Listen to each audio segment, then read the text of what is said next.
For a non-Muslim, it might seem like all Muslims are the same. For me, as a Turkish person who lived in a Muslim country, I already knew so well from social experiences and uh, just observations in myself and people around me. They're all different. They're all different types of Islam. And Turkey used to be much more tolerant and much more accepting, and the minorities were larger. But right now, as I understand, it's the minorities seem to be very claustrophobic and pushed away. Hello, my name is Aisha. I'm actually in the process of writing a new play, or probably right now in this story, or just like a research stage, and that is going to have some Turkish people in it. That's why I'm making research about their backgrounds. I don't know if you heard about Sunnis and Shias. These are the two major divisions in Islam.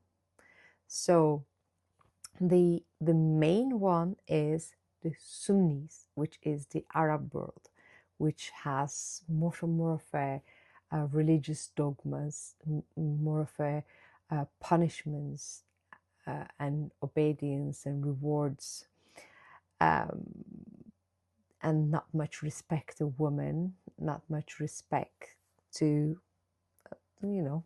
Um, the other one is the Shias. They have a lot more respect and tolerance. Well, the main difference is, I think, one of them, the Sunnis, believe that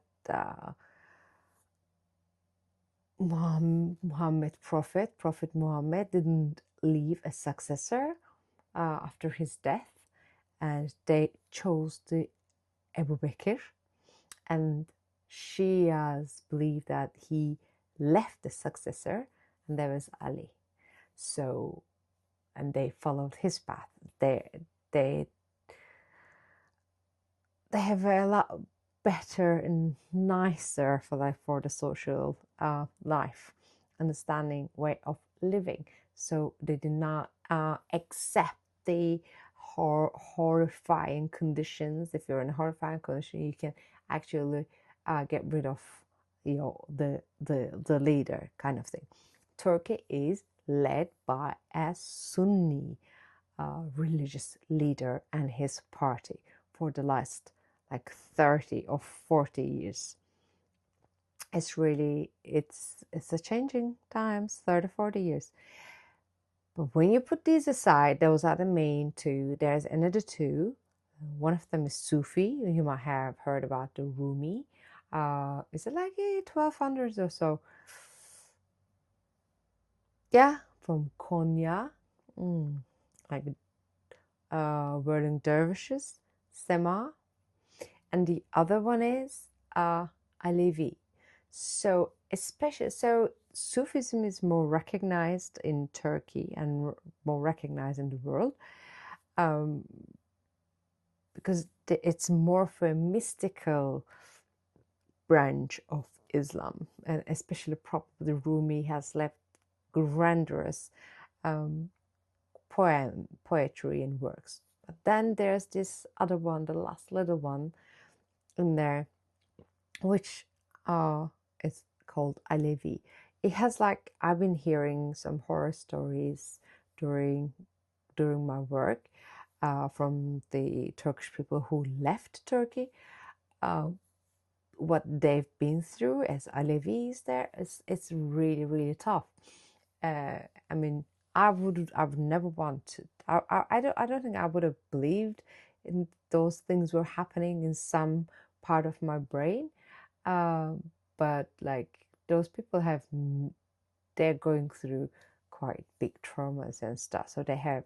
Why would they like? Also, anyway, so the Alevis, they are very different. Apparently, so. Um, They do not follow religious dogmas. They do not pray. They don't have mosques, but they have, which is called something called Jamevi. Is Ev means house. I don't know what Jam means actually. Jam is a name, but mm. And also their leaders, they don't have like imams. Uh, Imam is the what's it? Pastor, but they have Dede, which means the grandfather.